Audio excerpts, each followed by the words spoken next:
Welcome back. We are ACI Course 7. We are on Class 8 already. It is March 14th, 2025. Let's gather our minds here as we usually do. Please bring your attention to your breath until you hear from me again.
Now bring to mind that being who for you is a manifestation of ultimate love, ultimate compassion, ultimate wisdom,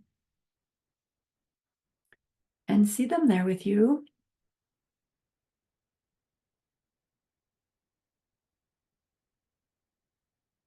They are gazing at you with their unconditional love for you.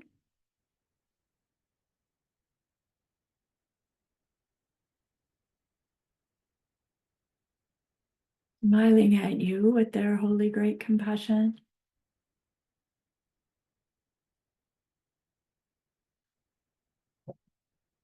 Their wisdom radiates from them.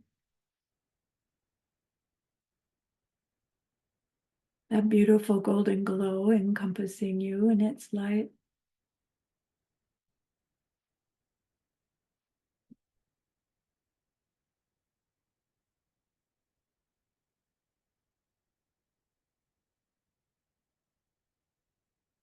And then we hear them say, bring to mind someone you know who's hurting in some way.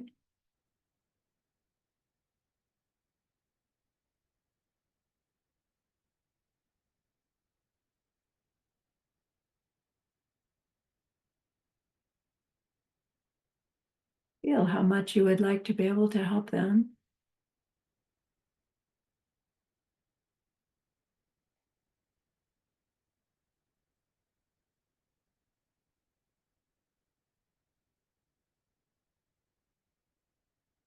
Recognize how the worldly ways we try fall short.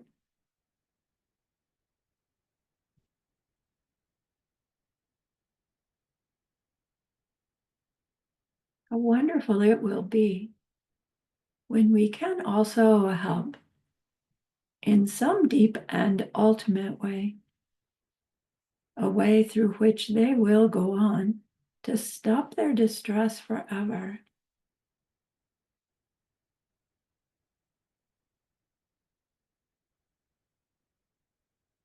Deep down, we know this is possible.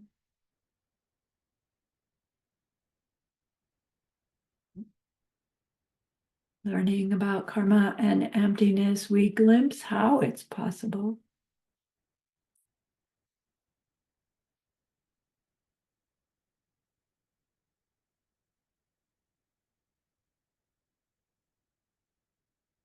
And so I invite you to grow that wish into a longing.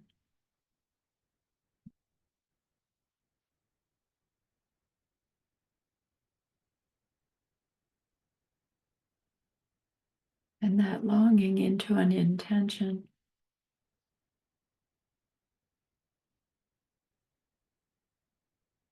Then turn your mind back to your precious holy being. We know that they know what we need to know, what we need to learn yet, what we need to do yet to become one who can help this other in this deep and ultimate way. And so we ask them, please, please teach us that.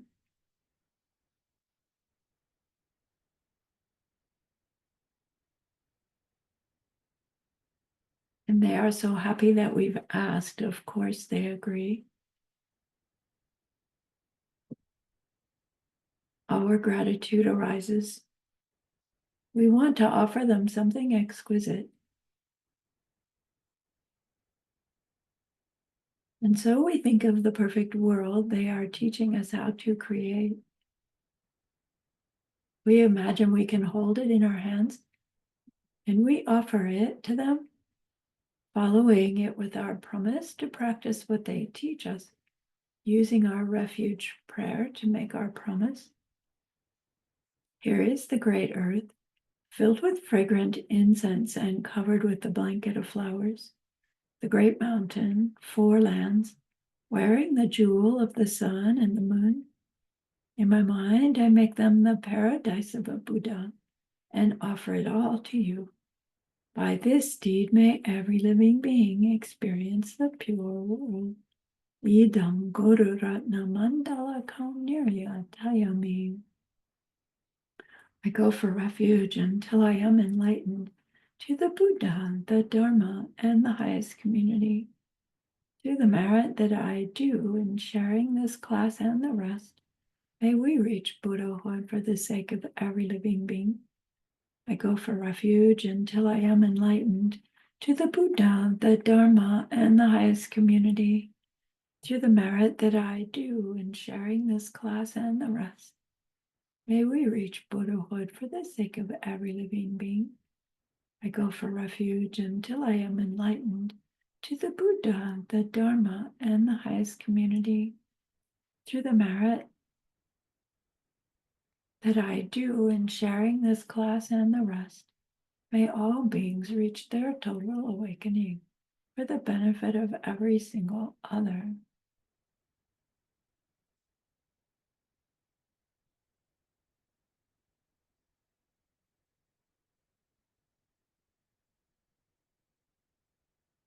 Last week, we started learning about the secondary vows called the nejes, the did bads.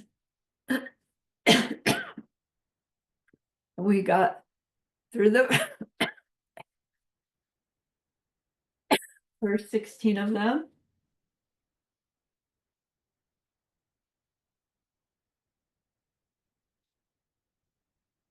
I'm sorry, I thought my voice was doing well today until I started talking.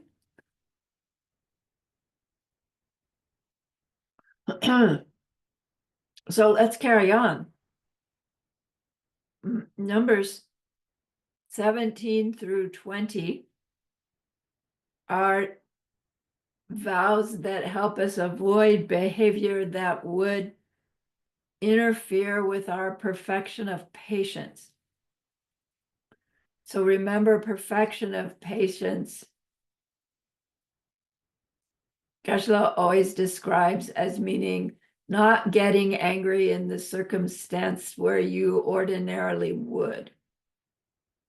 And we haven't actually studied it much yet. We get it with Master Shantideva in future courses, but just from life, thinking about trying to practice the perfection of patience, there's so many different layers of it.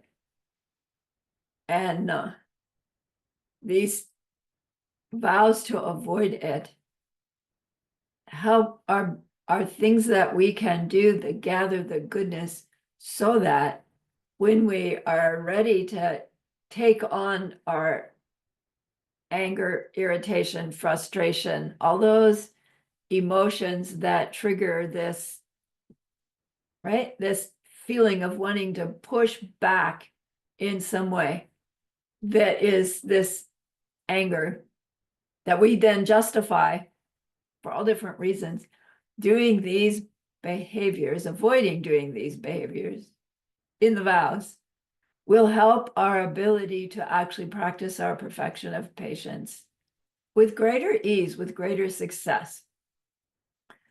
So let's see, what are they guiding us to not do so that our perfection of patience practices can be powerful? So number 17, the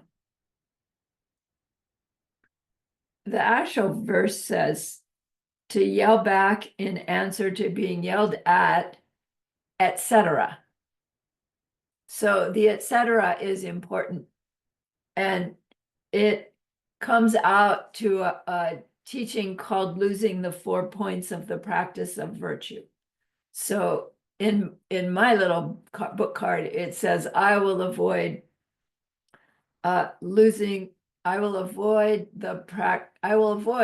the 4 points of the practice of virtue. So the practice of virtue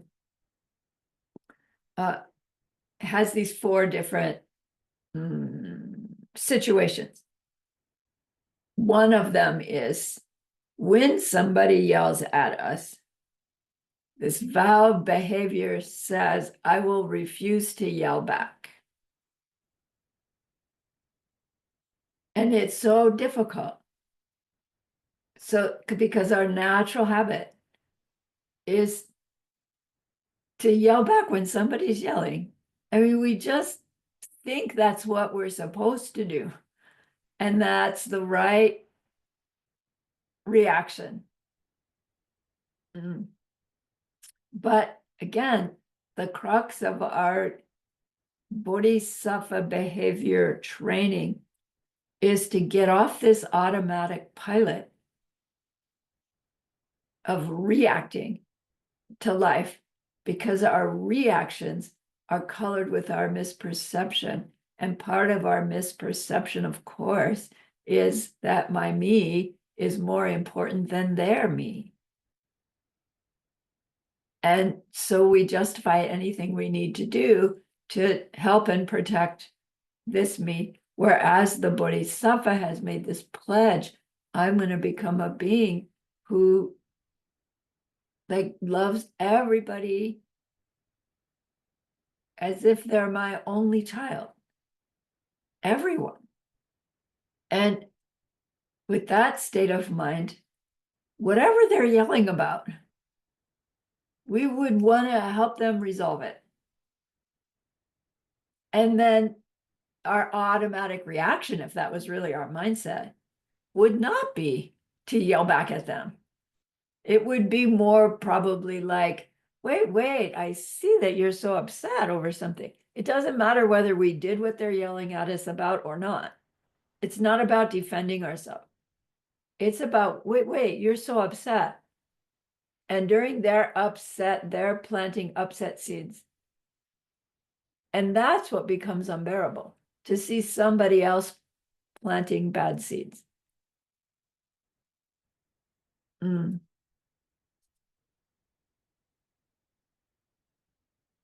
So with our growing understanding of karma and emptiness, our compassion grows for the person who's upset and yelling at us.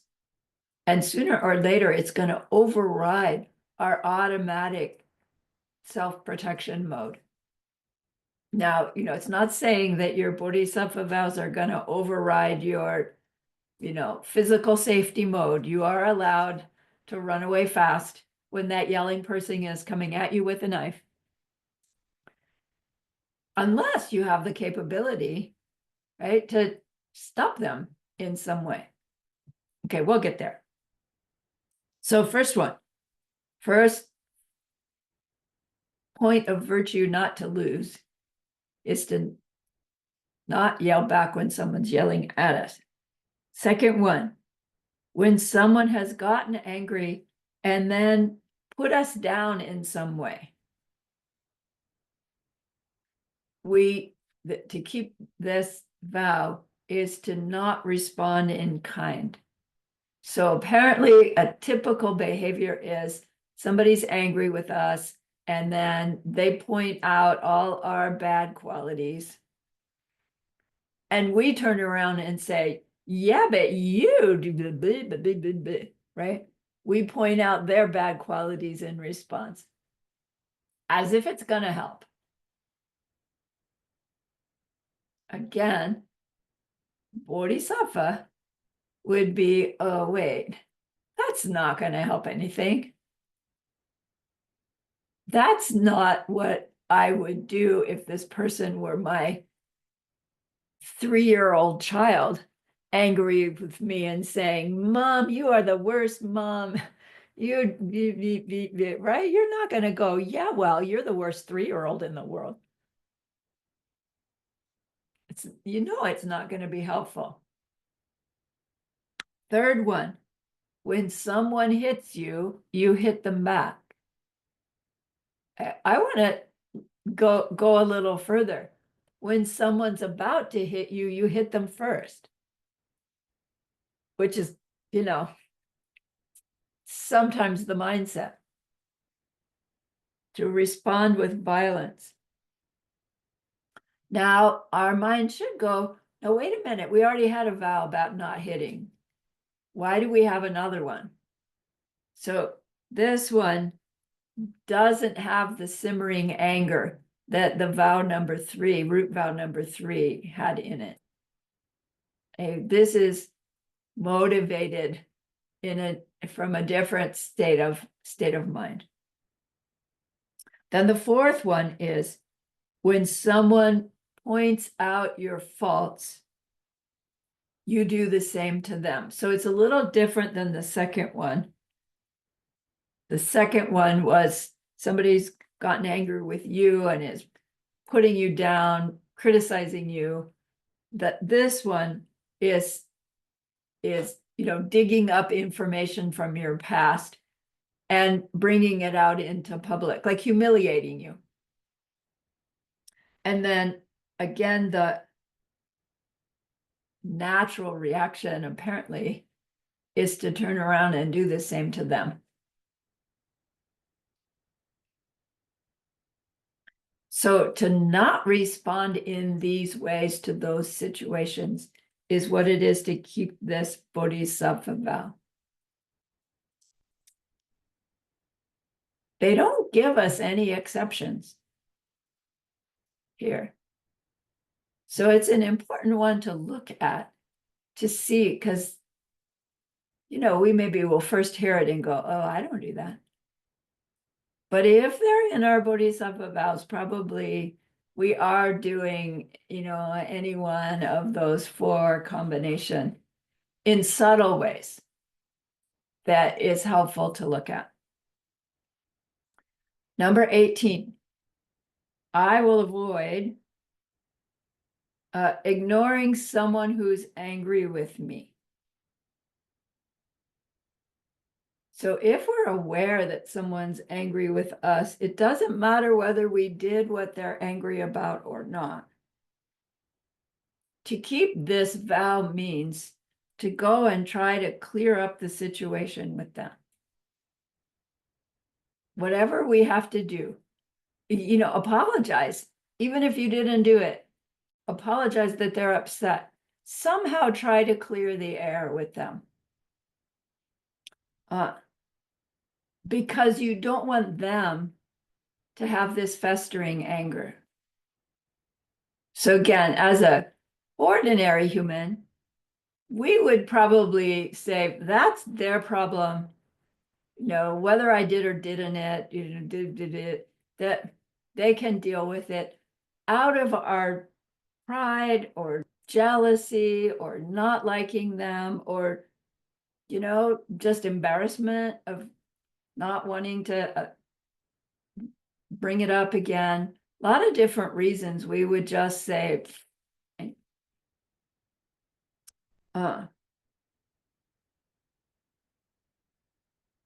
again,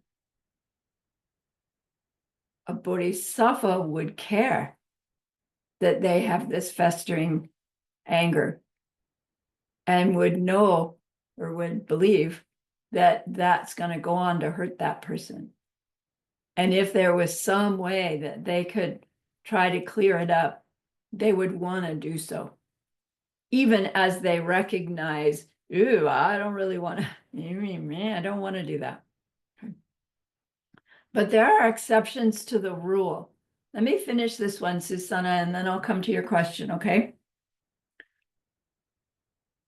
So these exceptions for this one is that to teach the person a valuable lesson. But remember though, right, that what it's necessary to qualify for that. Second, if the situation is that the other person is someone who's giving very wrong spiritual teachings or is a very evil person, whatever that means. And to reveal or discredit them, to help them stop making the negative deeds of teaching wrongly or being evil, we have to publicly debate them, and we know they're going to get really upset. That this vow says, I must keep at it, right, until their wrong teaching is revealed. It kind of implies revealed to them because it's their upset that we're trying to address and help calm down. But then there are exceptions to this exception, which is be sure that you know what you're talking about. Be sure that you're going to win the debate. Because if you leave them with a wrong idea about their wrong idea, we haven't helped at all. Geshe-la says wrong ideas hurt people. The next exception for this one is if the other person really is just too evil and nothing you can say will ever pacify them. The next one is if the person would just get more angry with you if you brought up the situation again, or if they would stay angry anyway. Or another one, if someone would be embarrassed or really uncomfortable with your apology. Or someone would not be helped by an explanation or your apology. But when we look at all of these, it's like, well, how do we know? How do we know if the person's just going to get more angry or not accept it? How do we know? So all of them are to the best of our judgment, the best of our ability. And our tendency is to say, well, I won't go do that because they'll just stay angry anyway. But what we're really doing is letting our own, pride, fear, our own subtle anger, whatever the reason we wouldn't just march in and set them straight, whatever reason we wouldn't do that, we all have our own. This vow is about looking at that. Is that what I'm justifying by saying, oh, they won't get happier anyway? Or, right, are we really, what's the word?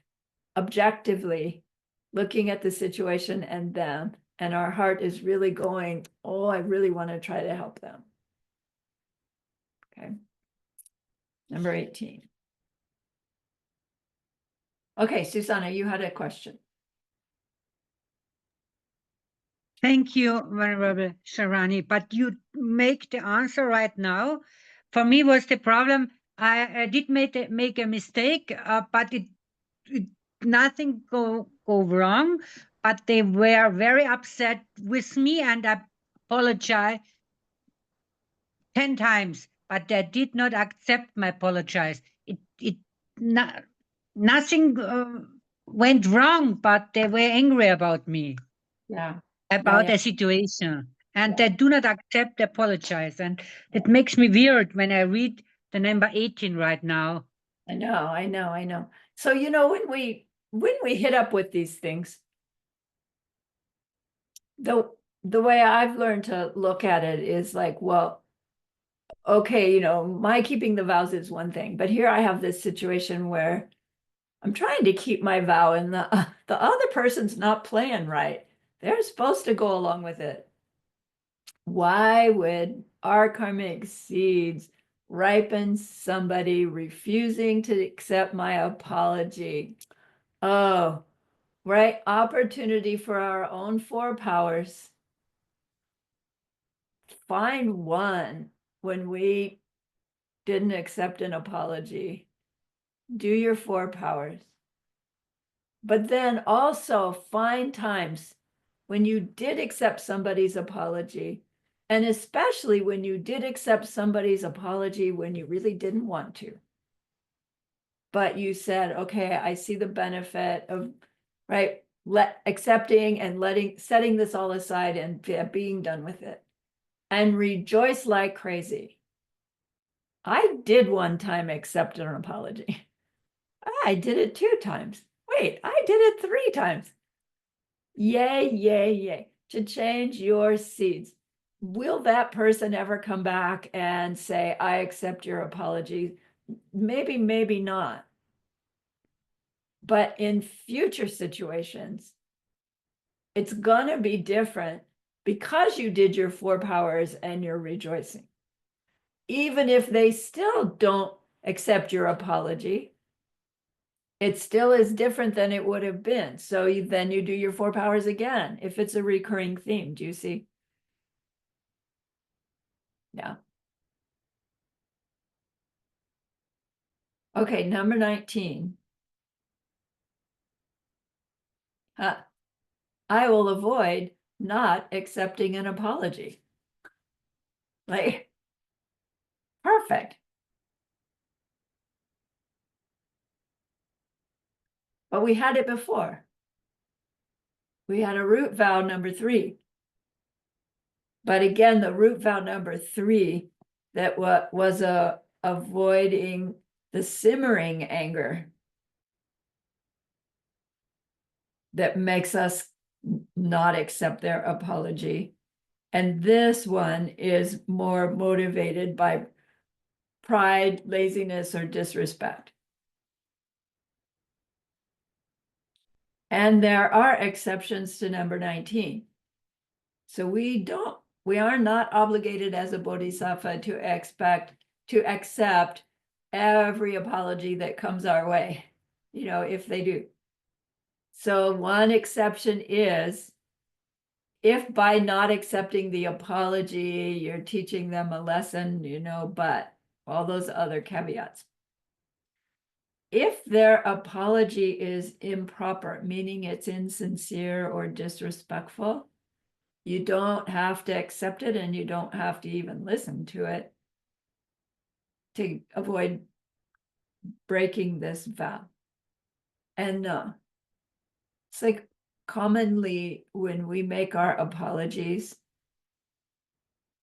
in English, we use the words, I'm sorry if I upset you, but blah, blah, blah, right? We give our explanation for why. Those words imply that we don't really believe that their upset is justified, and we don't really believe that what we did was what they're upset about. Can you hear it in the words? I'm sorry if you're upset. That's disrespecting that they are upset. I'm sorry you're upset, right? That's more clearly saying, I see that you are upset with something.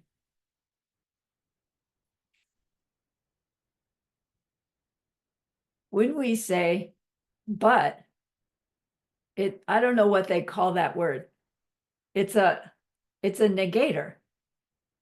Every time we say blah, blah, blah, blah, blah, but it means there's something incomplete about what we just said before.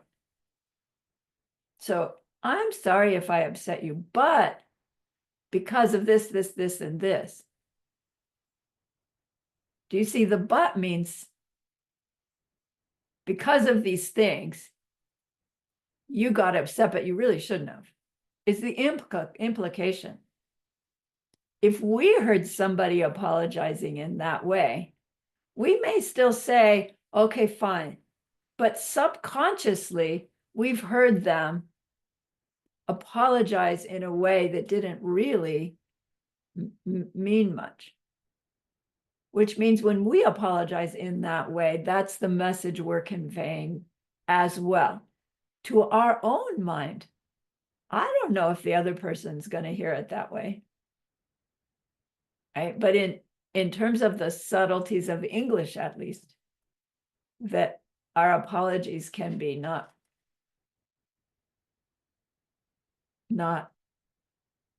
proper. So if you, the Bodhisattva, are hearing somebody give all these different reasons for why they did what they did, and as an apology, it won't help the person to accept their apology. But it's tricky, right? This doesn't mean just don't accept apologies unless you really like the person. This is Bodhisattva concerned about the effect of the apology on the person. Okay, so number 20. I will avoid letting thoughts of anger go on. So that's pretty directly related to the practice of the perfection of patience. So there are 3 parts to this, to what it means to let thoughts of anger go on. Whatever it is that you're angry about, that you're continuing to ruminate upon, you don't consider it wrong. And you don't make any effort to counteract that anger. So you let it flow on.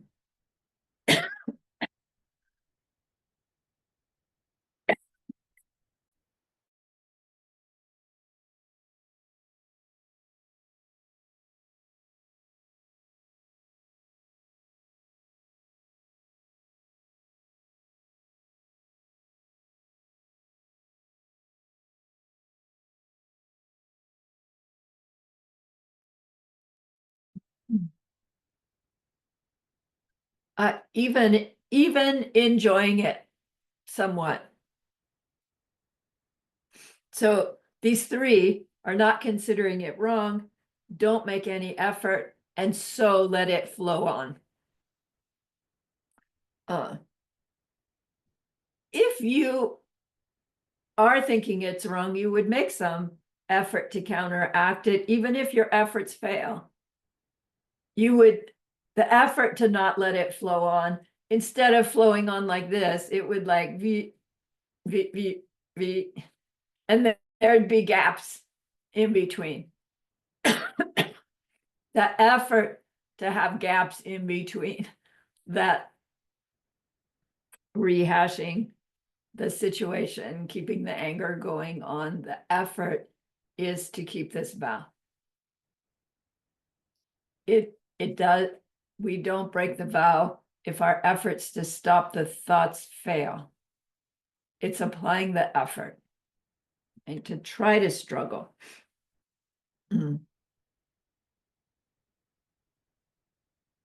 This not thinking it wrong, so not making any effort and letting it flow on.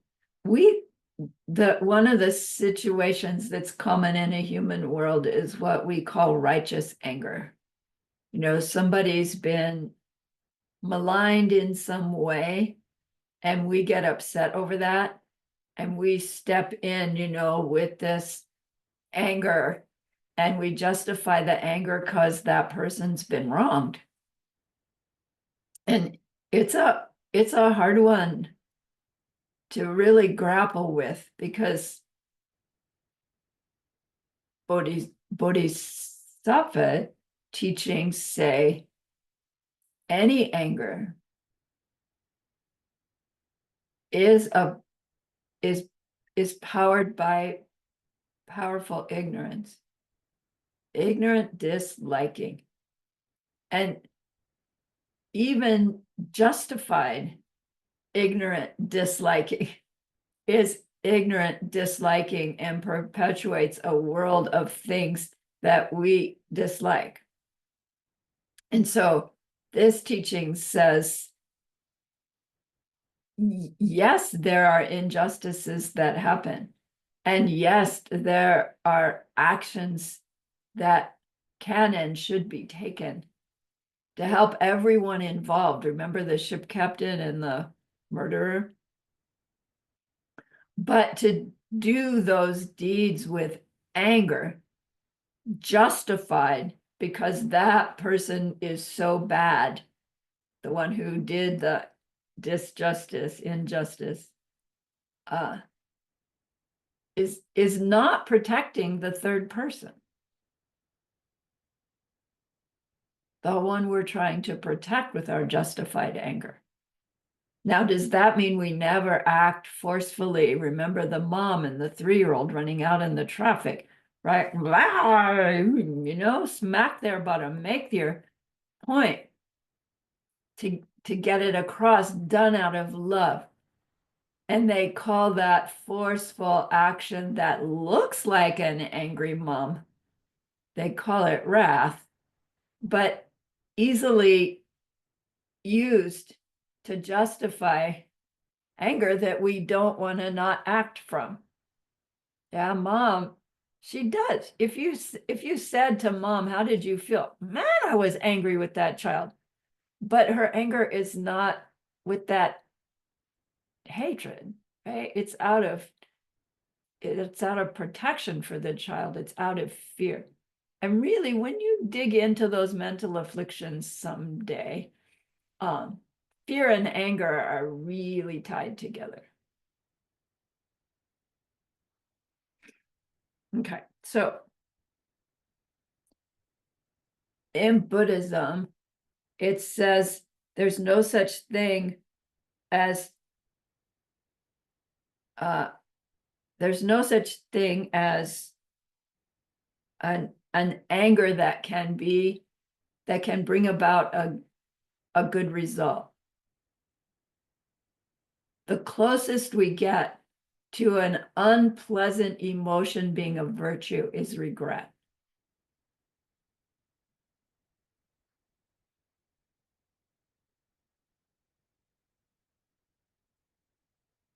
Any moment of anger can only bring about an unpleasant result.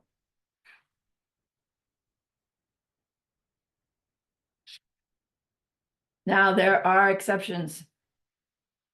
Yemes.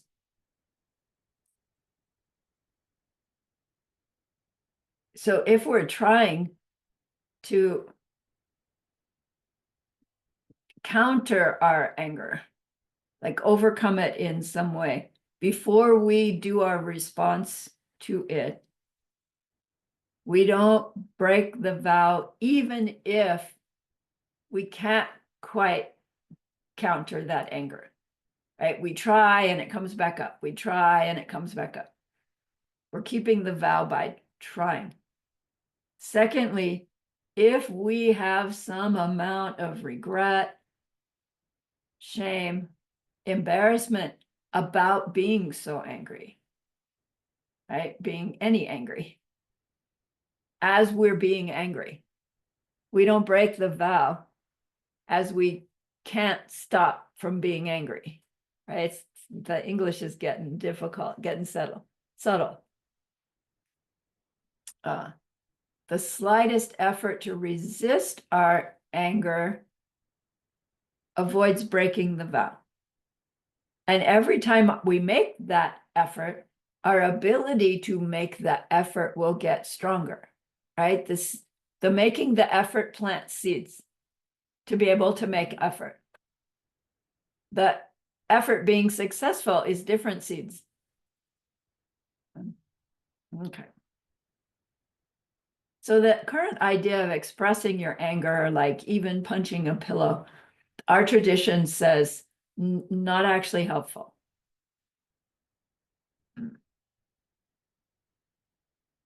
then when we actually try to practice this, if anger is one of our specialties, you start with your reaction to the anger, and whatever your usual reaction is, you try to find a new one. You do your four powers, you do your rejoicing in ways that you've done the new behavior already, and you work on your reaction to your anger. And then as you get a handle on that, you start working with the more subtle feeling of anger, and that belief in the connection between this feeling has to be anger and anger has to be relieved by this. And then as you get more and more subtle, you find the things that seem to trigger that feeling that is labeled anger, but now you're seeing doesn't have to be anger. And so your response to those situations can shift, right? It's a process that we go through. Just trying to force ourselves out of anger will, make us crazy. We have the tools to work with them systematically.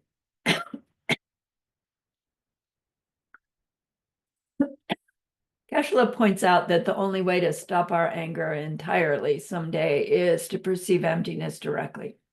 By doing so, anger doesn't automatically stop.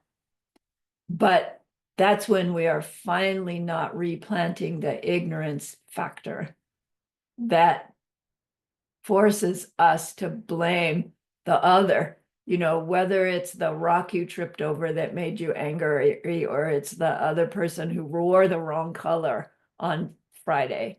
Whatever it is that's making you angry, it's the ignorance underneath it that triggers the whole thing.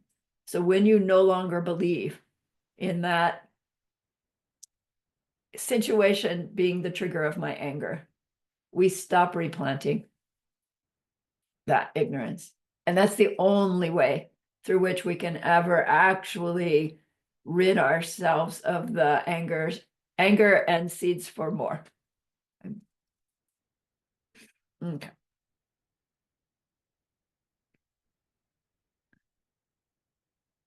That was number 20.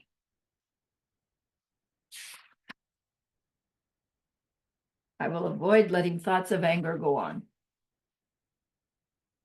21 through 23 are vows that help us with our perfection of joyous effort. So number 21 says, I will avoid gathering students out of attachment to gain or admiration. So it's interesting that joyous effort vow is about gathering students. And it's like, if we're not teachers, does that mean, okay, I don't have to worry about this one? And when we do the onion skin thing, we could look to see, like, who do I gather around me and why? So when you're talking as a dharma, so back in the old days, where the monk, bodhisattva monk, who's in teacher position, they're responsible for those students, so they're going to need sponsors, and the students that they take on then have responsibility for helping them do their fundraising, do their teachings, right? Produce the materials. So there's a symbiotic relationship between the teacher and the students. And then, human nature would be such that the more students you have around you, it shows that you must be a good teacher. You must be well liked. You must, right? Your reputation would be influenced by how many students you have. Or it may be that one's own personal comfort is greater if you have lots of students, bringing you tea and making sure your bed is warm and, right, taking care of you. And so the tendency could easily be, whoa, I just want more students, right? For my reputation, I want more students. For the help, I want more students. For the offerings they give, wrongly attached to gathering, wrong reasons to gather students.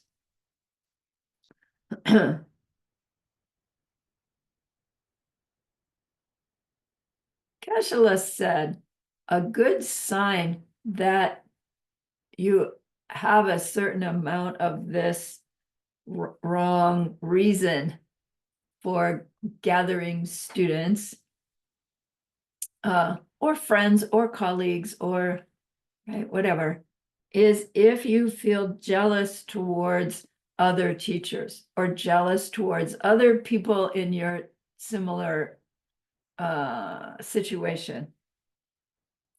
Because that jealousy means, their jealousy is, I don't like it when they're getting what I want. So it's an indication that whatever we're jealous of them about, we're holding to that's what we want about the situation. Is that coming across? So if they have more students and I am not like, wow, great, I'm like, me. It means I have some motivation to want more students. Do you see?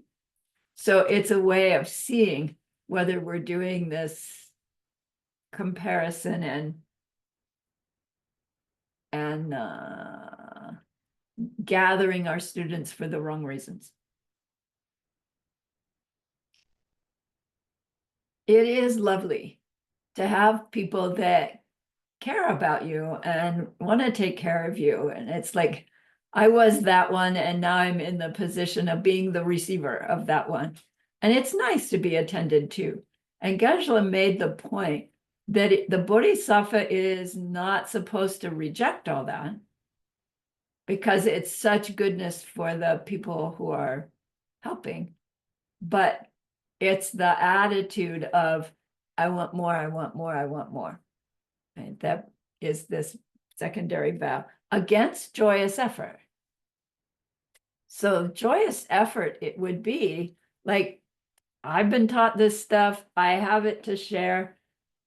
I just want to pour it out, right? Anybody who wants to show up, great. No obligation. And it's hard. Human nature is such that our seeds make us take some kind of personal acclaim out of that.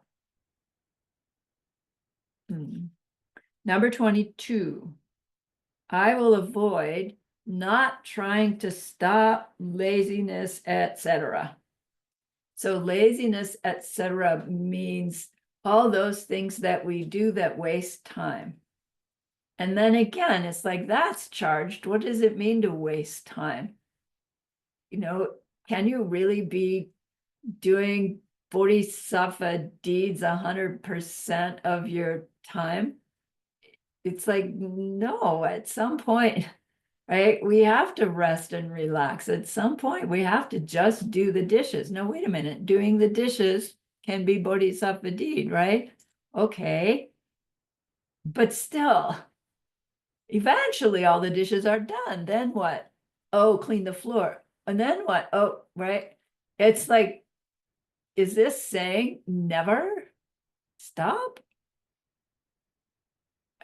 On one level, what makes anything a bodhisattva deed is the attitude with which we do it. So technically, we could never stop from our bodhisattva state of mind, which means when you're relaxing, watching the movie, doing the jigsaw puzzle like mine, that can be your bodhisattva activity at the moment if we can hold our mind on that. But that's not what this vow is about.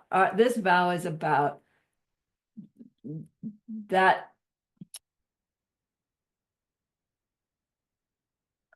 that attraction to just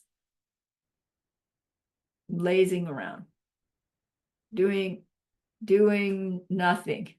Nothing's helpful. Right? How do we really get this clear without it making us all overachievers get anxious over our failure to achieve our goal? That it's a slippery one. Geshe says, yes, it's important to take time to relax.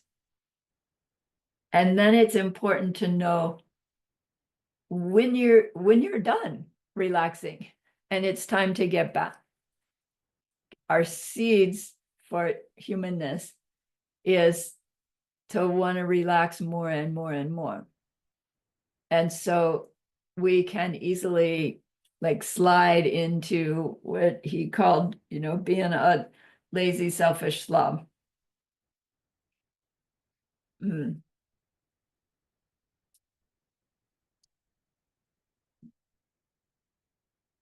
So there are exceptions to this one. If we're sick and we must recuperate, we don't break this vow by taking the time to recuperate. If we've traveled, we need to rest to recover from the travel. If we've worked really hard and we're tired, we should take the time to rest and recover. So it is too a bodhisattva activity to rest when we need rest. It's the how much rest does it take? How much distraction does it take to get our bodhisattva strength back? That's what this vow is about. Right? And it does take some honest looking at our own habits when we're working with this vow. Number 23, I will avoid engaging in frivolous talk out of desire. So frivolous talk, meaning that 10 non-virtues, useless talk. Geshe says, talking about gossip, gab, sex, politics, crime, movies, kind of worldly existence. The vow here, though, adds out of desire, meaning out of enjoyment for it. There are times when we do need to go to the company picnic and just chatter with the other people at the picnic. It can all be done with this bodhisattva motivation, which then means it's not useless chatter. It's bodhisattva making a connection with people so that someday they're interested in what you have to share with them meaningfully. And for our useless chatter to be that would need to be our state of mind. And then our question is, well, how much does it need to be my state of mind? Can I set it up when I first walk to the picnic and then forget it? Can I set it up first thing in the morning and have it cover?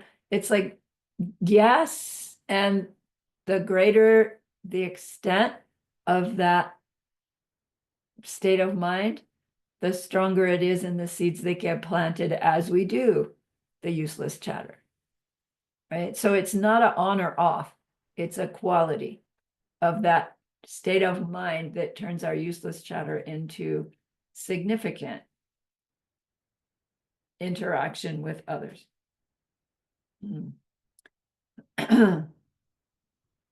We can and should learn the points of information that we need to be a functioning human in our immediate world.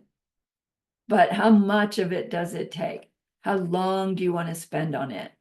You want to just read the bullet points, or you want to know everybody's opinion about it? Out of habit, we are attracted to useless information. Useless in the terms of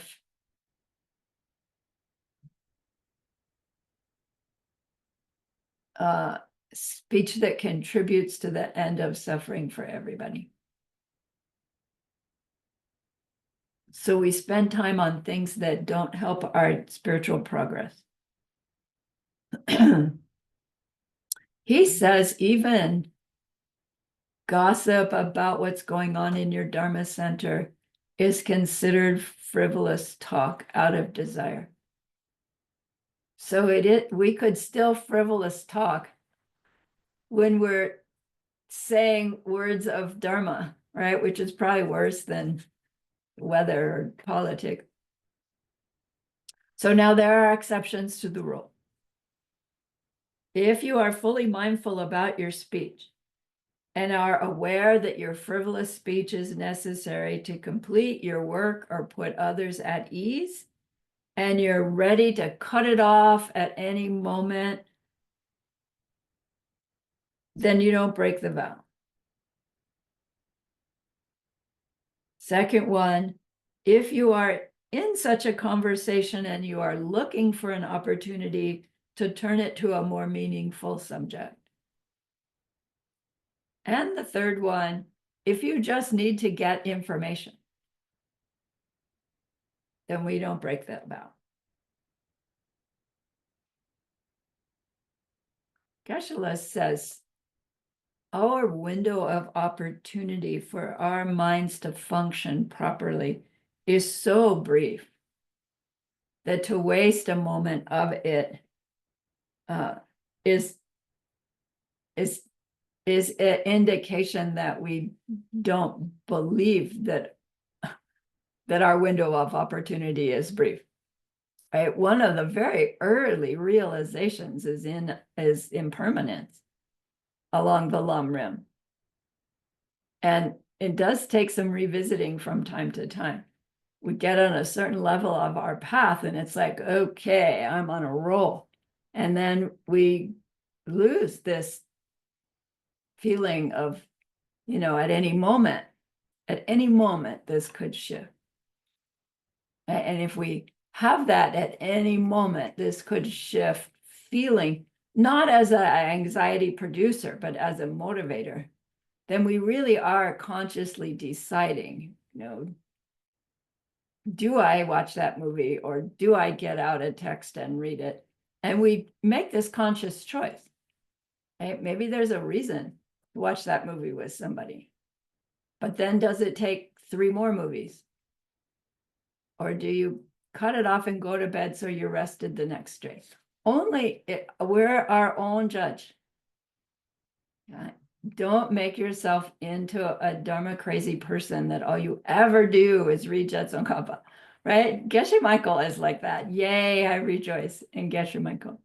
But we do need time, downtime.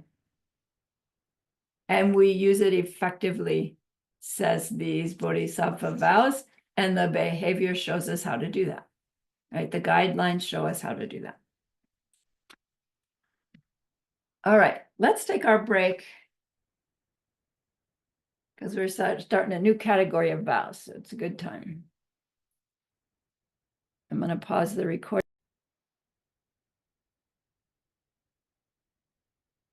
Okay. So vows 24 through 26 are vows, are behaviors that we avoid in order to help us grow our perfection of concentration.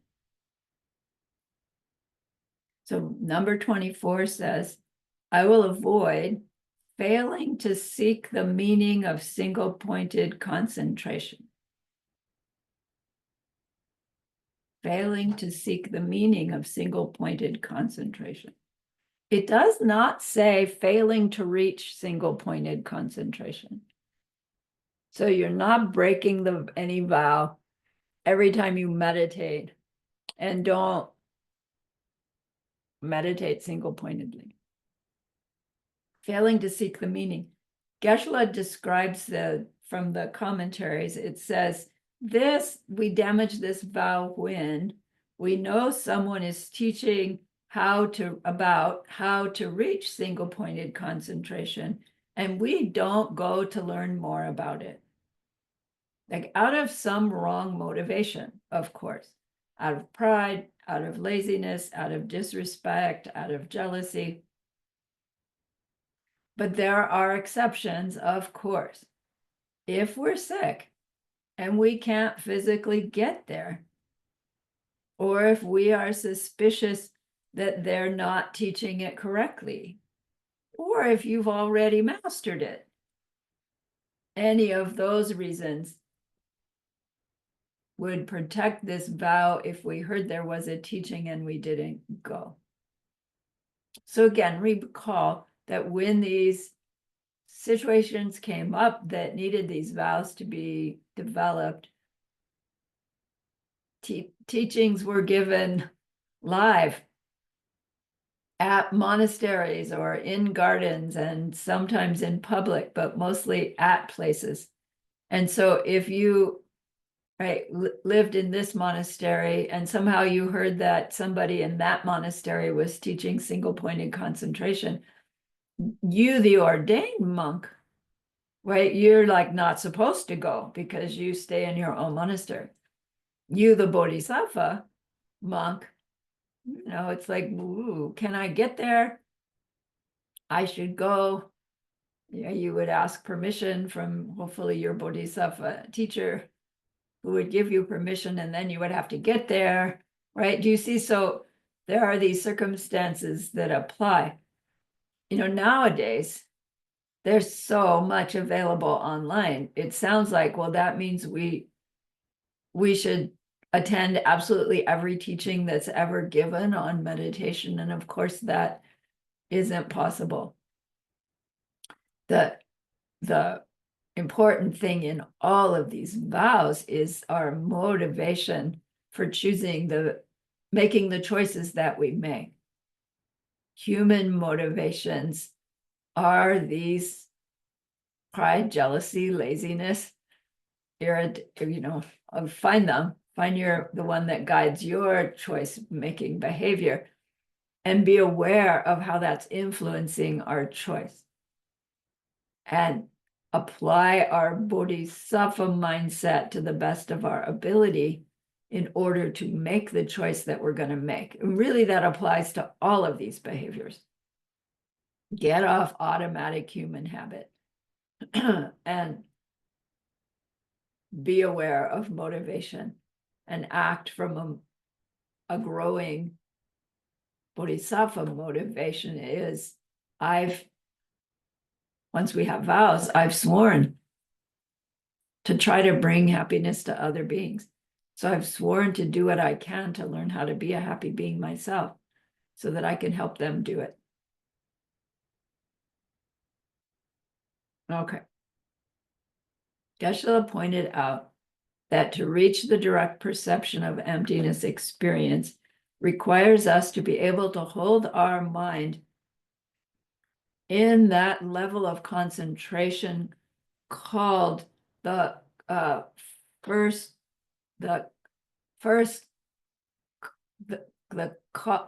causal form realm, the depth of concentration, the seeds of which, if any one of them ripen at the moment of death, would cause us to rebirth ourselves in the first level of the form realm. It's a particular quality of concentration in which we are beyond all sensory input. If we don't practice daily meditation, we'll never reach that ability to be at that first level of the concentration level, first causal concentration level, for the 20 minutes necessary to experience ultimate reality during that time. It's not that we have to be at that concentration level for the whole hour. Our body needs to be still. We need to be planting those seeds of being withdrawn from those sensory awarenesses, having this ability to balance between dullness and agitation while we're there. Just like training, for your big competition, your training isn't the competition. During your training, you're not performing perfectly, but you're training. And you train many more hours than it takes to compete. So that when you compete, you can turn on your 100% effort for the shorter period of time of competition. So it's similar with meditation. You meditate an hour. Some days better than others. That's great. Then when whatever triggers happen, that your direct perception of emptiness is ripening, you will effortlessly go into that 20-minute at the level of first concentration level. But without the training efforts, we won't have the seeds to grow into that.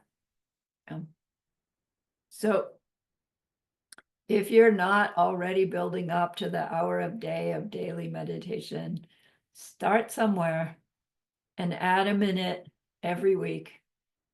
And before long, you'll be at an hour. Your life will have adjusted, your body will have adjusted, your mind will have adjusted. Learn the methods, practice the techniques, work on your concentration on and off the cushion, right? We've learned.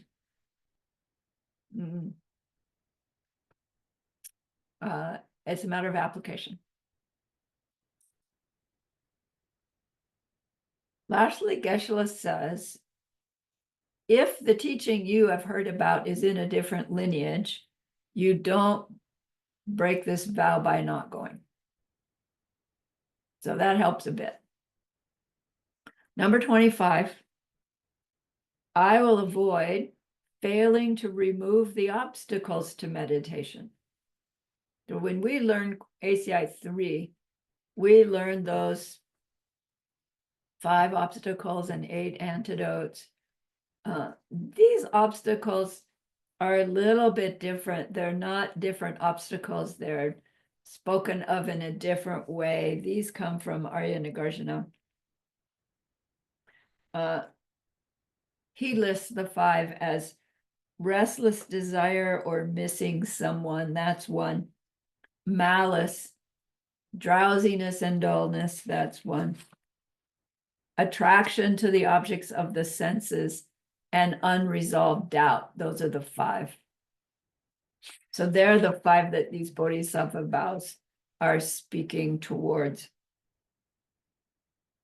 Now, these obstacles to meditation are also obstacles to clear thinking, meaning to the ability to clearly think through a logical, right, a situation logically, to come to a conclusion that's accurate in worldly life. Right, in our out of meditation behavior, we encounter these obstacles, and our response to the obstacles in our out of meditation time affect our ability to encounter these obstacles in our on meditation cushion time. And how we address them in our on meditation time affects how we address them on our off cushion time. Do you see?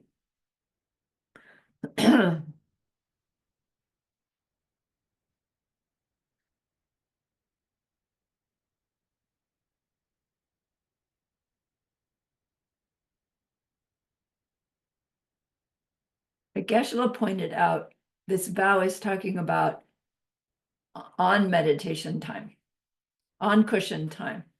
So if we're not struggling to overcome obstacles in our off cushion time, that's not breaking this vow. It's while we're in our session, our meditation session. Okay, so these 5. Restless desire or missing someone or something. In on cushion time, that's when this mind is flipping around toward all these different objects of desire in a restless way. So it would mean we sit down to do our meditation, and maybe we've got level 1, my object's in front of me, but it's like, I'm losing the object. I'm thinking about all these different things I need to do today, why my body hurts, like just, I don't know. I think we all know the state of mind I'm trying to describe. It's just attracted to going out and comes up with any reason to go out again every time we try to pull it back.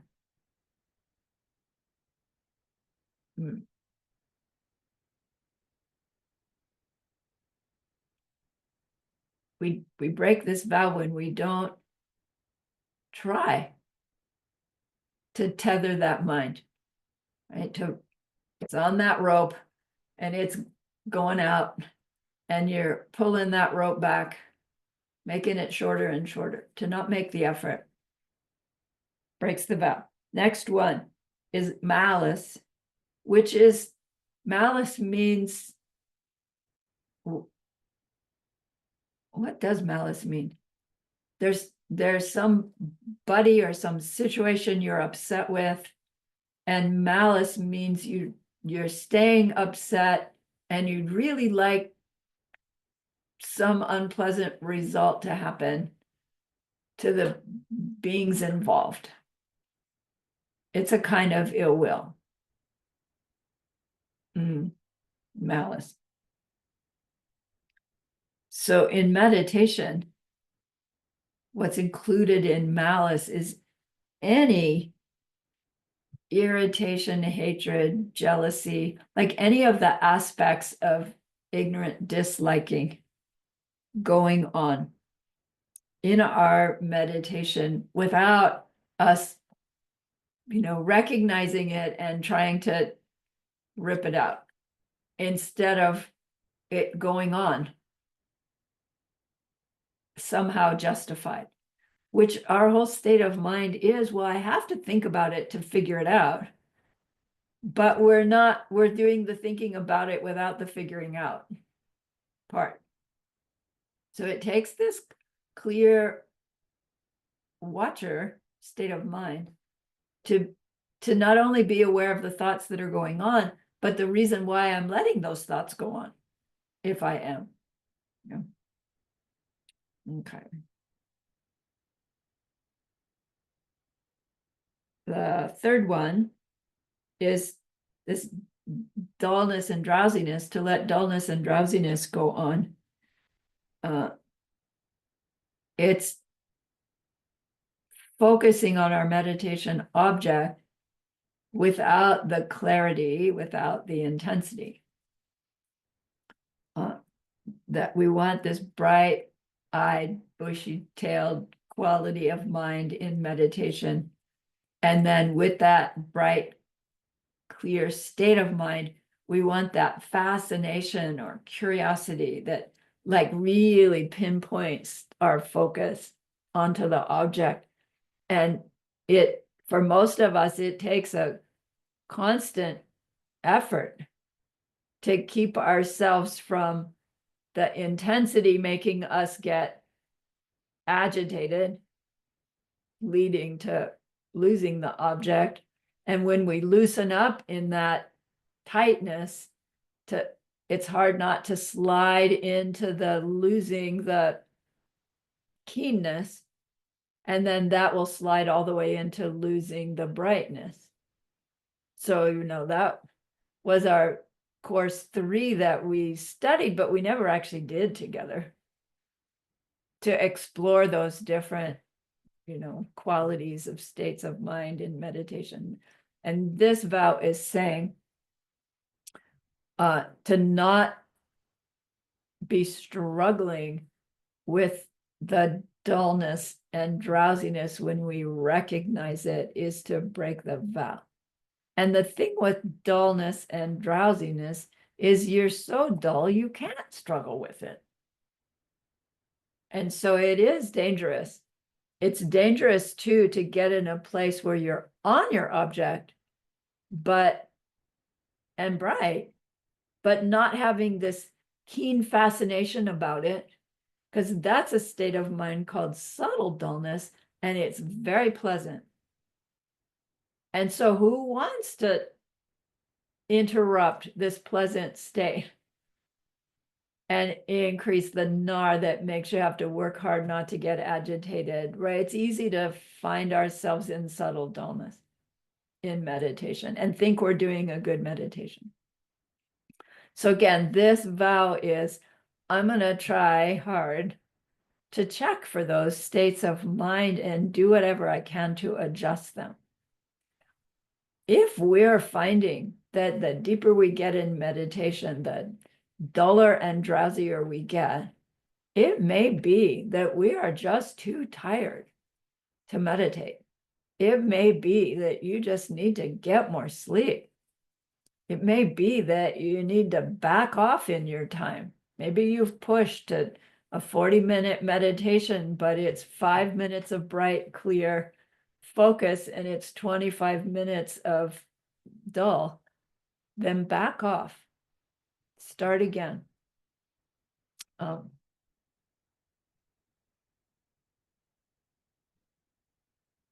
When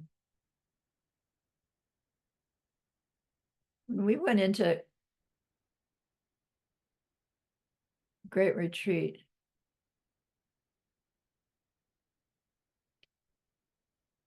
those in with us, some of them, I remember them commenting, in writing after, like, into the second year, they said, man, it took my whole first year to recover from worldly life. Like, they had to sleep so much. And, I found the same thing. I had already left worldly life for about 7 years before 3-year retreat. I was at Diamond Mountain physically doing a lot, but really I had the time to rest and nap, and it really, I want to say it took me like all 7 years to be ready to do a 3-year retreat, so that I didn't really feel like I needed my first year in order to rest and recover. But I recognized that only by way of the others saying, my whole first year in retreat really was about recouping from life. And then their second year, they were able to dive in. So why am I talking about that? The foggy mindedness, the dullness, the subtle dullness, it's a real thing. And it's because our lives are so overly stressful.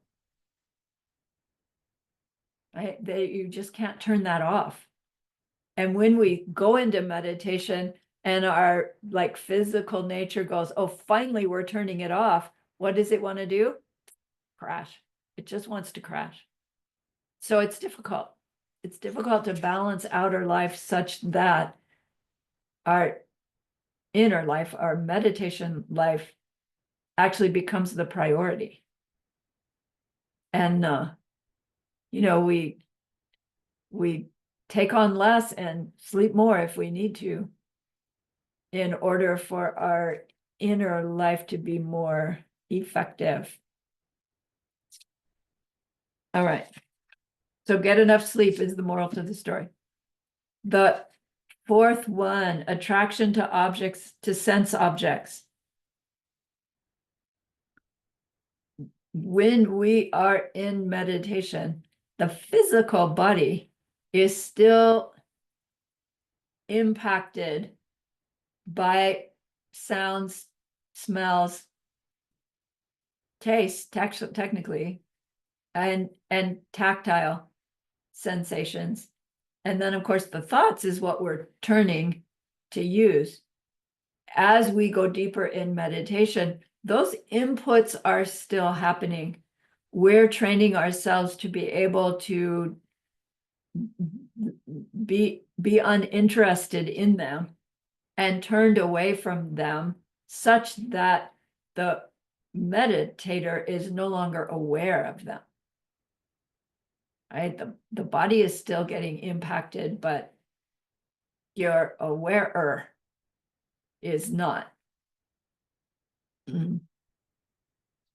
Meditation is a mental activity, not a sensory activity in this tradition, right? Other traditions, it's a very sensory activity.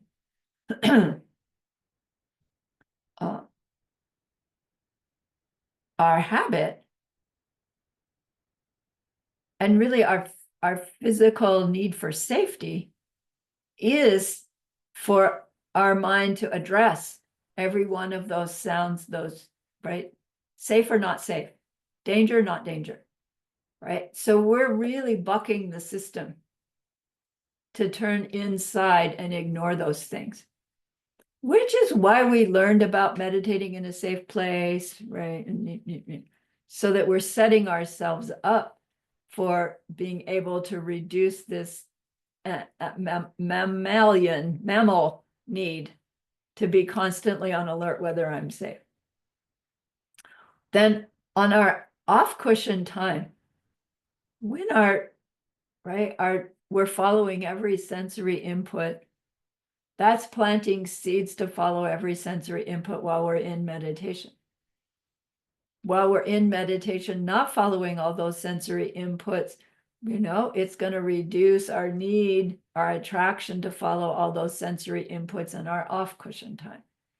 But again, there's this danger. It does not mean look both ways before you cross the street. Of course, we need to.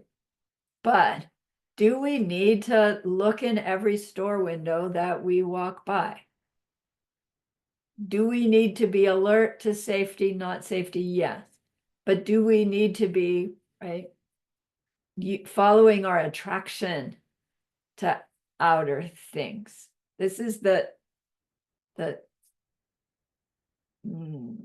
delicate dance that a spiritual practitioner and bodhisattva practitioner grapples with. Okay? The ordained person, they get the instruction, keep your eyes to the sidewalk. No, look up to make sure you're safe, but you don't window shop as an ordained person because you're trying to avoid all of that stimulus. A bodhisattva is looking at all that stuff, not because they want to, but because they want to see what other people are attracted to so that they know the suffering that others have. You see a whole different mindset. So what we do off the cushion is going to affect our on cushion time and our ability to withdraw from these sensory inputs. Last one is called unresolved doubt. Doubt means indecisiveness. Critical doubt is good. We're taught have doubt about everything you're taught in Buddhism, but unresolved doubt means you just keep doubting it and you don't make the effort to prove it one way or the other to yourself, either by scripture or by logical reasoning, or by personal experience, I guess we could say. And when we don't apply the effort to prove to ourselves one way or the other these things that we doubt, it's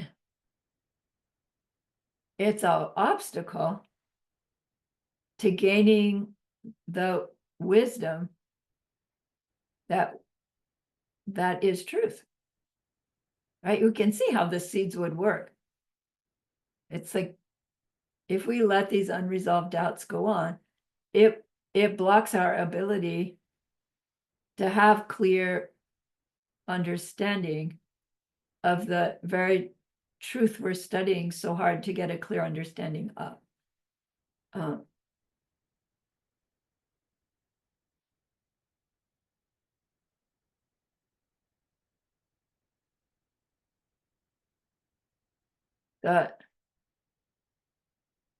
The most common doubts are doubt in the path, doubt in the teacher, doubt in oneself, doubt in the truth of karma and emptiness, doubt in the truth of the no self nature. But when we have doubts that we don't actively address, Geshe suggests that it's probably because there's a part of us that doesn't really want to know. Because that means we have to change our behavior, right? We have to give up our selfishness. Like when we prove karma and emptiness to ourselves, and we get that clear connection between my behavior and my experience, like when you know that as truth, there is no going back. And the personal responsibility thing gets so clear. And it's overwhelming. It feels like it's too much. So subconsciously, one way to avoid getting to that place, because we're scared of it or whatever, is to not overcome the doubt about that being a positive thing. And that keeps us from actually proving it to ourselves. Like it's a subtle, not so subtle sabotage, self-sabotage. And Buddha knows we do it. And so he adds some guidelines here. It's like, don't let those unresolved doubts go on. However, we've also heard, I don't know where it comes up later, that there are some doubts that we may have that we try to apply the logical reasoning. We read about it in the scripture. And man, those doubts just don't shift, or they shift a little bit and then they come back again. There are some teachings that we just can't accept yet, and we don't have the tools or knowledge to be able to unresolve the doubt about them. Lord Maitreya, we've heard, says, put them on the shelf. Don't reject them. Just set them aside for later, thinking to yourself, I'm going to put these teachings over here and be open to receiving more teachings about them someday. To reject some teaching plants the seed to not be able to get teachings. So when we have something that we don't believe or can't believe that it could be true, if we go, nah, not possible, we won't get the teachings that would help us clarify. So, okay, I don't get this one right now. It's too much for me right now. Let's set it aside. I'm open to learning new.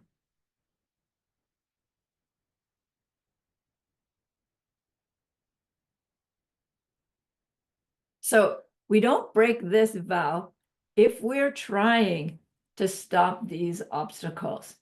If you've noticed in meditation, right? Today's agitation day, it seems, and the agitation just keeps coming back. I override it, and then, minutes later, there it is again. I override it again.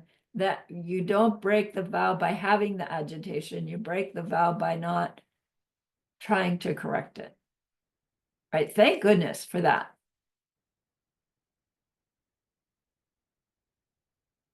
Then there are specific antidotes for the different problems in meditation. We've learned those in ACI 3. More deeply, karmic reasons for meditation success or failure is something to think about. Geshe didn't go into it in these classes, but we have the tools to think about what kind of karmic seeds do I want to plant in order to experience myself progressing in my meditation practice. You can do a 4 steps for your meditation practice as well. And it's not so much what you do on your cushion, it's what you do off your cushion. All right, let's go on. Number 26. I will avoid considering the pleasant feeling of meditation as an important personal attainment. As our meditation career continues, we will reach the place where our concentration brings on what are called the shinjongs, the physical and mental pleasure of deep concentration. It has to do, they say, with what's going on in our subtle body. But regardless of that, at some point, meditation becomes so familiar that it's just pleasant. It's physically pleasant to sit, and it's mentally pleasant to hold your mind on that object in that way. Undistracted, bright, clear, fascinated, unagitated on your topic of consideration. And the thing is that pleasure, we can't help but notice it. And when we notice the pleasure, we want more of it, right? We want to continue to notice it. And if we're noticing the pleasure, it means we are no longer 100% focused on our object. And the danger is that we drop the object, or not drop the object, we're on the object, but our actual attention is to the pleasure that we're experiencing.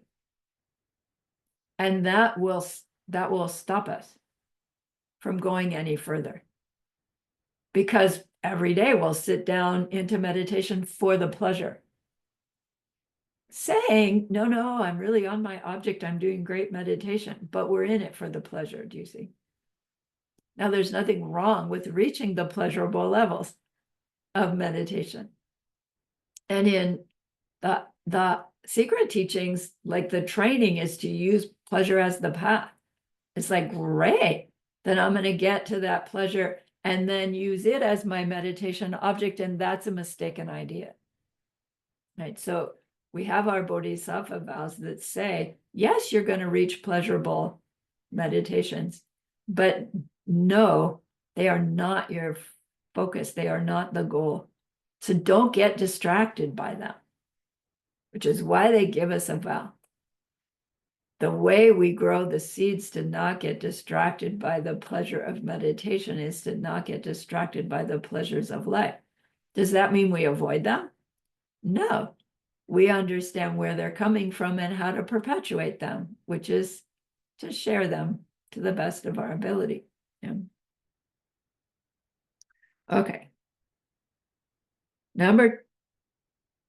So numbers 27 through 34, which finishes out this class, are vows that help us grow our perfection of wisdom.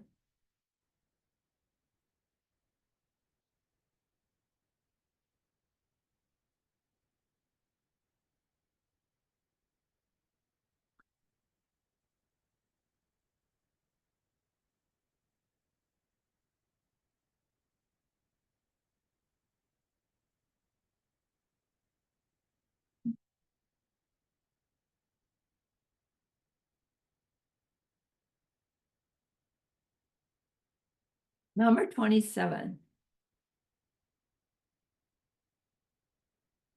All right, so the perfection of wisdom is code for experiencing emptiness directly. Our growing our perfection of wisdom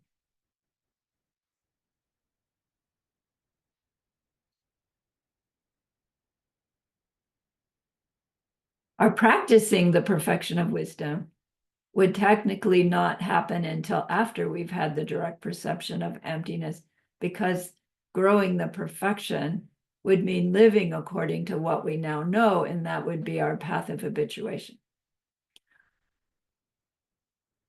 The perfection of wisdom as perfectionizers, right? I guess that's that circumstance. But in order to get to the perfection of wisdom,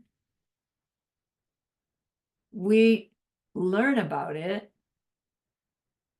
and we learn about its connection to our behavior, and we learn about the behaviors to do and avoid doing that will help us grow the goodness that can ripen as that experience, direct perception of emptiness in deep meditation after the experience of seeing the seed ripening, all with a mind imbued with, I'm doing this in order to become a totally enlightened being so that I can help every existing being reach their ultimate happiness.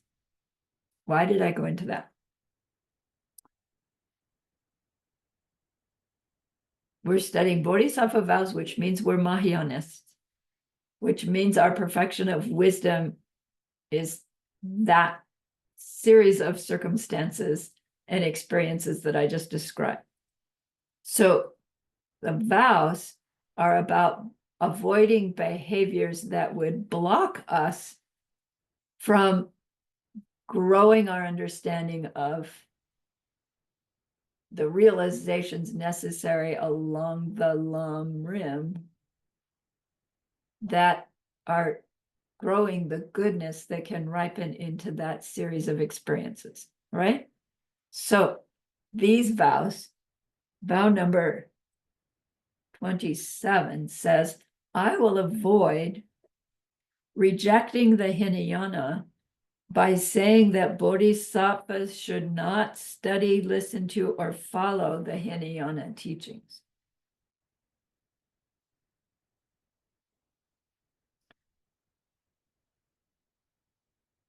Our freedom vows are Hinayana vows. They come from Hinayana teachings. Not Hinayana in the sense of this group of people are Hinayana and this group of people are Mahayana, but meaning that the beginning stages on our spiritual path, the lesser vehicular capacity.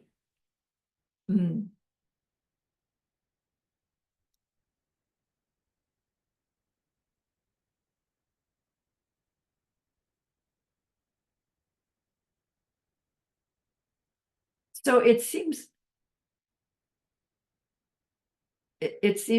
odd that they need to point out to bodhisattvas that we should avoid saying that bodhisattvas don't need the Hinayana teachings. Because of course we do. We need to understand about existing things and their suffering. We need to understand about the four Arya truths. We need to understand about impermanence and the law of cause and effect. So this vow, to damage this vow, means that once you're a bodhisattva, you don't need those lesser teachings or those lesser practices anymore. But didn't we have that already? Didn't we have a root vow about avoiding disrespecting the teachings, right? All three levels of the teachings. The root vows are broken when we say that whole system is not able to take you to nirvana. So the root vow would be saying, oh, those Hinayana teachings, they won't really get you to nirvana.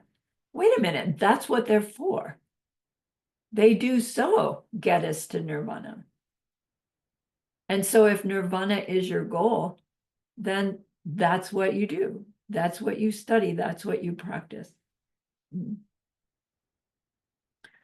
This vow is to say, once you're a bodhisattva, you don't need that stuff anymore,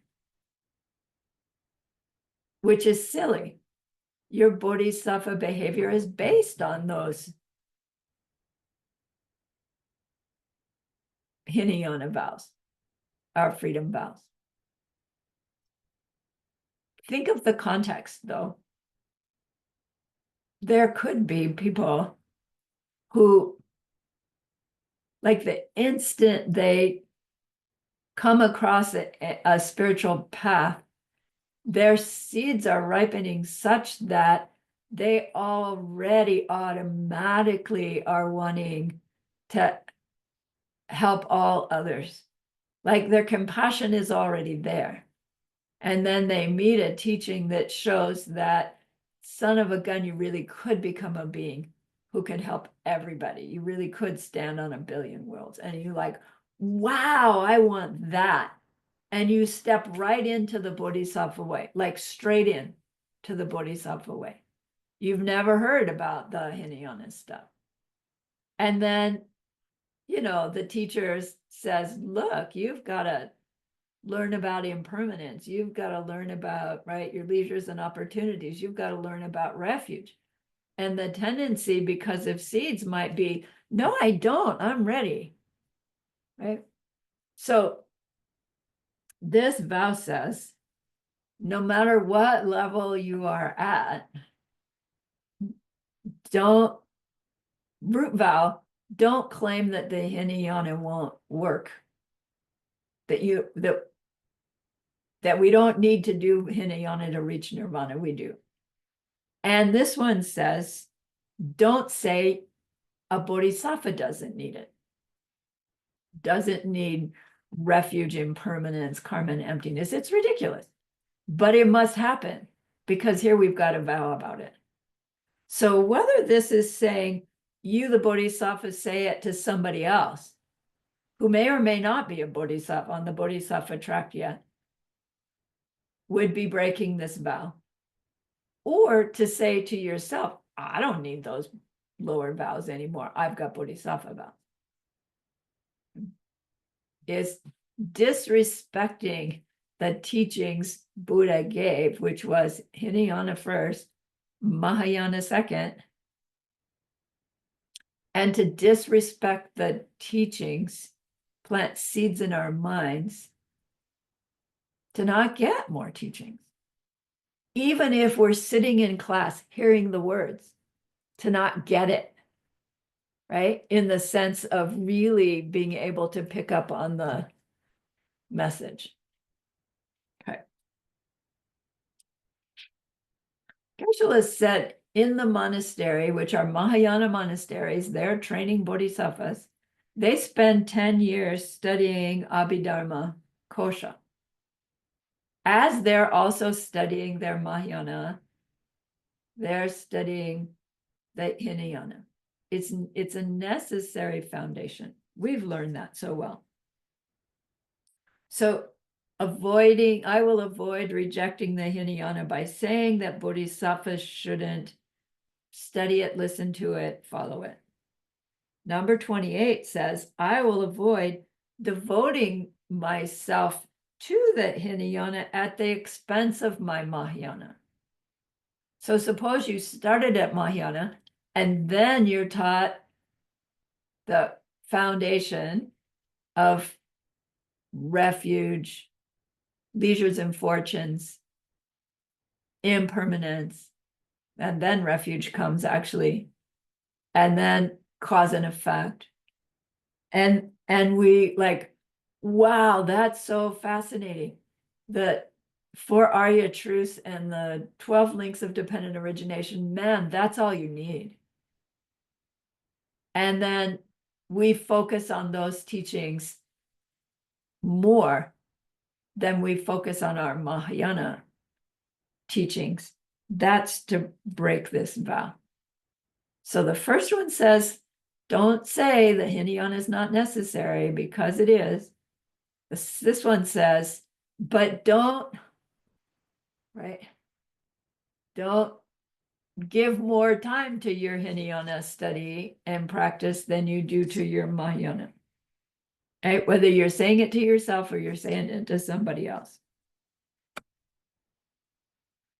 Number 29 says, I will avoid making efforts in non-Buddhist teachings.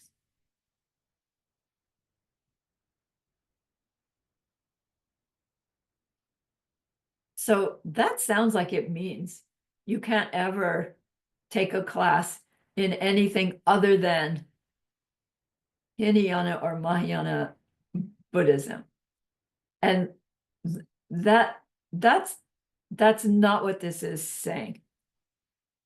We can take other classes in other things. We need to for our careers. We need to, right? For our people, we need to know the things that other people are using to try to get happy, even though they don't work.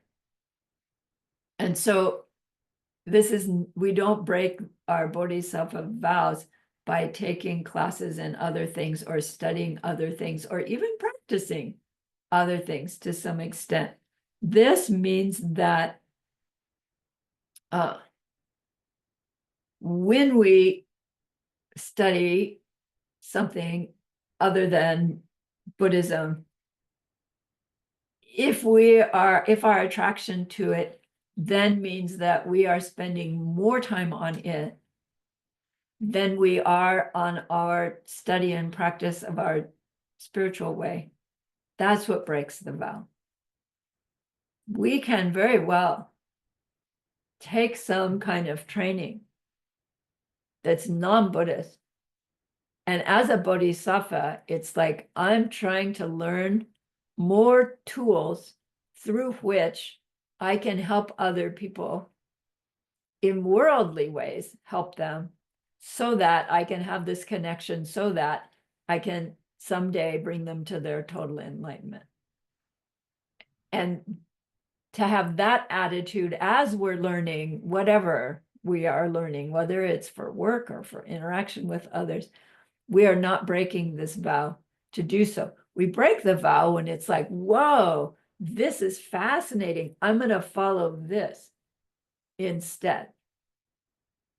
All right, give up our Buddhist training in order to follow the person who's, working with the subtle body and doing this and doing that and getting results, and people are getting healed and happy and right, but not teaching karma and emptiness, although it's in there, right? So yeah, what am I trying to explain? Yes, we can study other things. We keep this vow that when we're studying other things, we're doing it with a bodhisattva attitude. I'm learning these other things so that I can help others better and eventually bring them to ultimate enlightenment. And then we be sure that our attraction to that other teaching doesn't take us off our path. When it is taking us off our path, that's when this vow is damaged or broken. Again, Geshe-la says it's dangerous because our window of opportunity is so brief. The window of opportunity to make progress in our own spiritual teaching, we don't know whether we have tomorrow or not.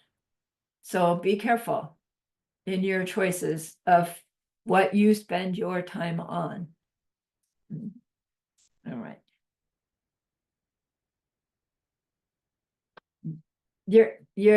So there are circumstances, so there are qualifications for when we can engage in serious study of either Hinayana or non-Buddhist study as a bodhisattva in training. One of them, if we can learn quickly and correctly grasp the meaning of this other teaching. So meaning we're not going to have to spend a whole lot of time agonizing over learning it. We can catch on. Number two, we're logical in our approach to it. making sure that what's being taught is logical. And then we can easily remember what we've studied so that we don't have to keep going over it, over it, over and over it in order to learn it. That we will not be swayed from our own correct beliefs. And lastly, if while we're studying that, we'd actually rather be studying our own tradition. But there's these good reasons for studying, spending the time on this other study. Then we don't break our vow in doing so. Okay, you have a homework for that one. Number 30.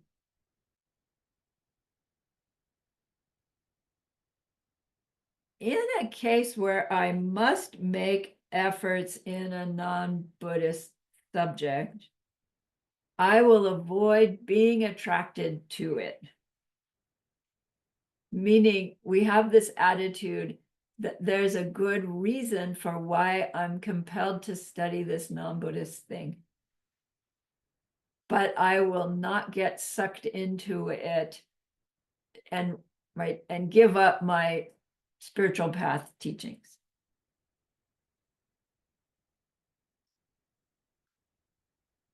Geshe-la reminded us that on the day that we have our direct perception of emptiness, we perceive our past lives, we perceive our future lives, we perceive our own enlightenment and what we'll do to bring it about. We perceive the day it happens. We perceive the Buddha directly. And after that, who would be able to convince you that their system is better than the one that you learned that got you to this place? Right? You would, he says, naturally and unabashedly reject any system that didn't bring people to the direct perception of emptiness.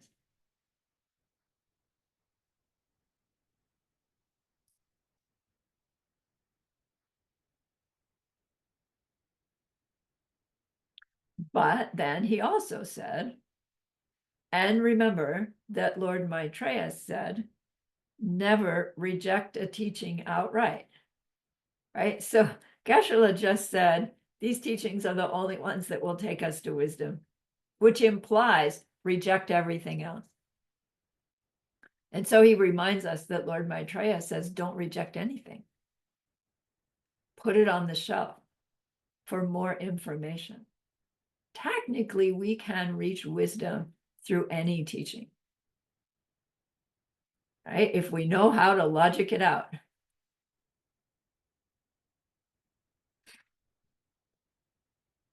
When we reject, just flat out reject, nope, that's wrong.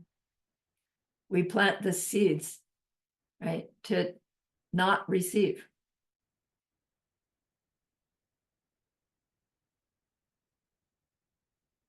Number 31, I will avoid rejecting the greater way. So here, the greater way means to give up the Mahayana. We had a root vow that says that was giving up the higher way, which meant we were saying Buddha didn't teach the Mahayana.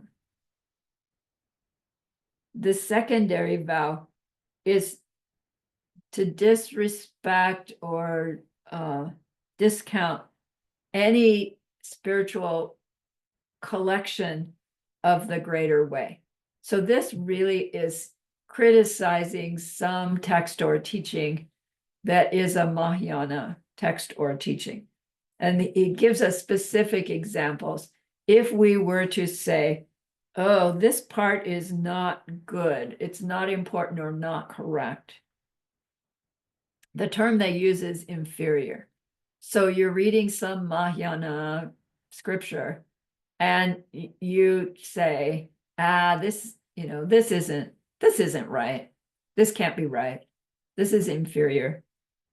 Or the composition is inferior. It's not written well. Like we have this judgment. And the third is Oh, no, yeah, the third is to say the author of this part was not the best.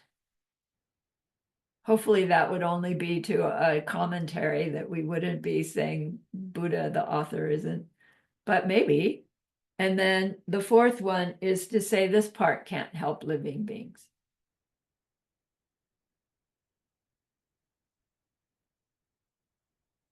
So Geshe-la says, be careful what we say about things we study, right? And teachings we go to.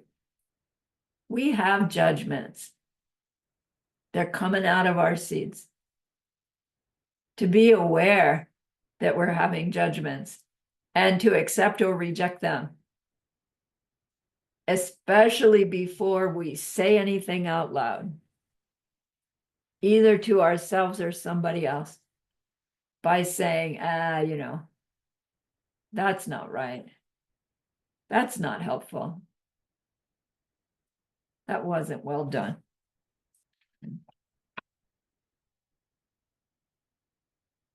Even a shred of Buddhist scripture has deep meaning. Geshe-la quoted Kim Rinpoche as saying that the Buddha Dharma is like a ball of honey. No matter where you bite into it, it is incredibly sweet. So if there's some Dharma that doesn't seem right to us yet, it's because we don't understand it. Does that mean we just accept it all outright? No. Right? We keep digging in, digging in, digging in until it's like, oh, I get it. And that's what this vow is saying, to not do. Okay. Then 32, I will avoid praising myself and criticizing others. May I call upon 10 more minutes of my minutes in the bank, please, and finish this class? Yes, is everybody okay with that? If you gotta go, it'll be on the recording, but I'm gonna carry on, please. Number 32, I will avoid praising myself and criticizing others. It's like, wait, didn't we have that one already? So the one we had already, right, twice, says Chris, what our motivation before was out of desire for gain and fame. This one is broken when we criticize others or praise ourselves, motivated by anger, pride, self-cherishing, right? Any other reason than for gain and fame. So there are a few exceptions here. Yes, Ola. If you're praising your system and disproving harmful views or wrong teachings with your debate, then your criticism of others doesn't break the vow, right? It's not plain criticism, it's pointing out errors. Not pointing out errors, it's showing the proof of its mistake. Secondly, if we're trying to draw people to your system, you can brag a little bit about it. And third, if you are a high-level bodhisattva with pure motivation and you need to teach someone a lesson, somehow you can praise self and criticize others. Number 33, I will avoid not going to a Dharma talk out of laziness or pride. So again, it's like from before, when you learned of a Dharma talk, there were few and far between, and you had to get there, right, and make arrangements. Nowadays, there are so many available. And there are many reasons why we can't go to them all. There are many reasons why we can't go to even the few that are special. And so this vow gets broken when we know about this Dharma program that's being given, and we don't go just because we don't feel like making the effort. Like we don't really have a good reason not to go. Or if you don't go because you're too proud, meaning it's being taught by someone you don't consider worthy of your time, we break this vow. But it has exceptions. The yemes are, if you're sick, you don't break the vow by not going. If you didn't know about it, you don't break the vow. If you suspect the person doesn't actually know what they're talking about, you don't break the vow for not going. If you've already mastered the subject, and if you're in deep retreat, or if it might upset your regular Dharma teacher to go to these other teachings, you don't break the vow by not going. So those exceptions don't say, I don't want to go because I don't like the place. I don't want to go because there'll be too many people there. I don't want to go because, right? All the selfish reasons we might decide not to go and then think we're okay with the seeds that we're planting. For any teaching that you know about that you don't go to, and we can't go to them all, make sure that your reasoning is a good one. Right? It's a benefit others reason. Okay. And then number 34, I will avoid focusing on the vessel and the letters.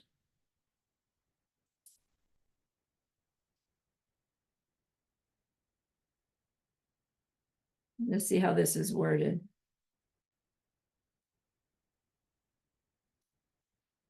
Yeah, I will avoid focusing on the vessel and the letters by focusing on the teacher, not the teaching. This means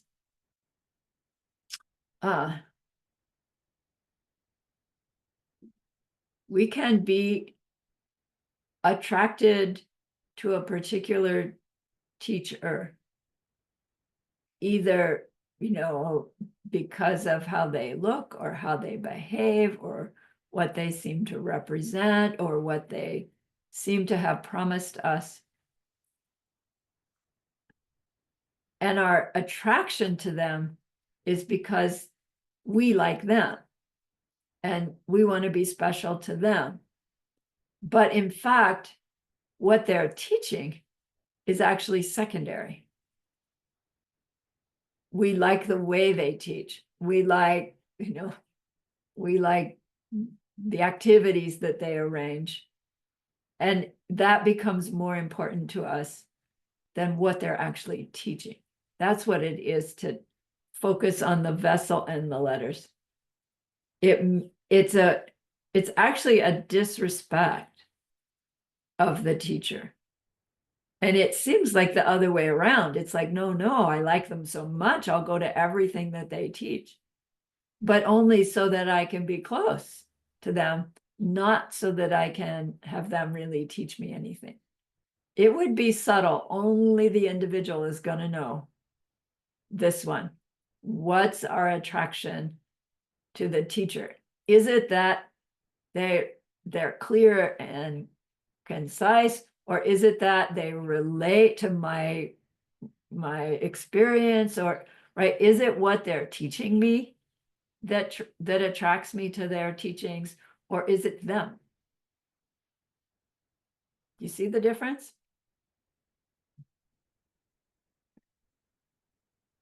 We break this vow if our attraction is to them, not to what they're teaching us. Not that you can't have both. Of course. Hopefully you do. Okay. So class 9 will be the secondary vows 34 through 46, which they shift gears a little bit.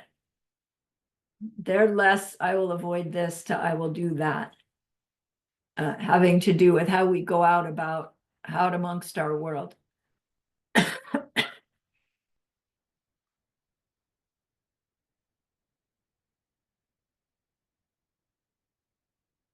All right, so remember that person we wanted to be able to help. We've learned more that we will use sooner or later to help them in that deep and ultimate way. And that's a great, great goodness. So please be happy with yourself.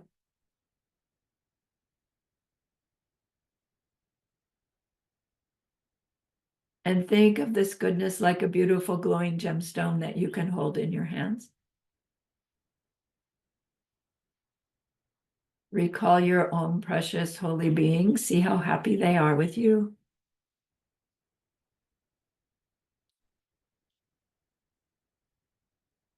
Feel your gratitude to them, your reliance upon them.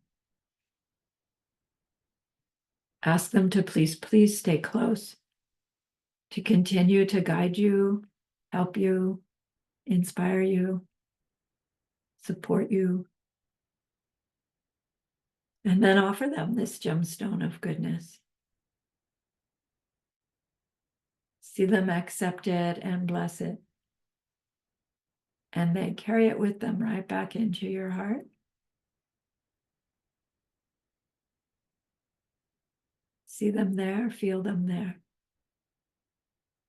Their love, their compassion, their wisdom. It feels so good, we want to keep it forever. And so we know to share it by the power of the goodness that we've just done. May all beings complete the collection of merit and wisdom, and thus gain the two ultimate bodies that merit and wisdom make. So use those 3 long exhales to share this goodness with that one person, to share it with everyone you love, to share it with every existing being everywhere. See them all filled with happiness, filled with wisdom, filled with loving kindness. And may it be so.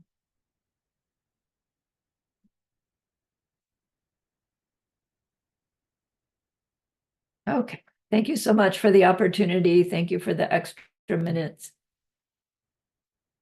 I'm down to about 15 in my bank. Thank you, teacher. Have a nice weekend. Thank you for doing your homeworks. Bye-bye.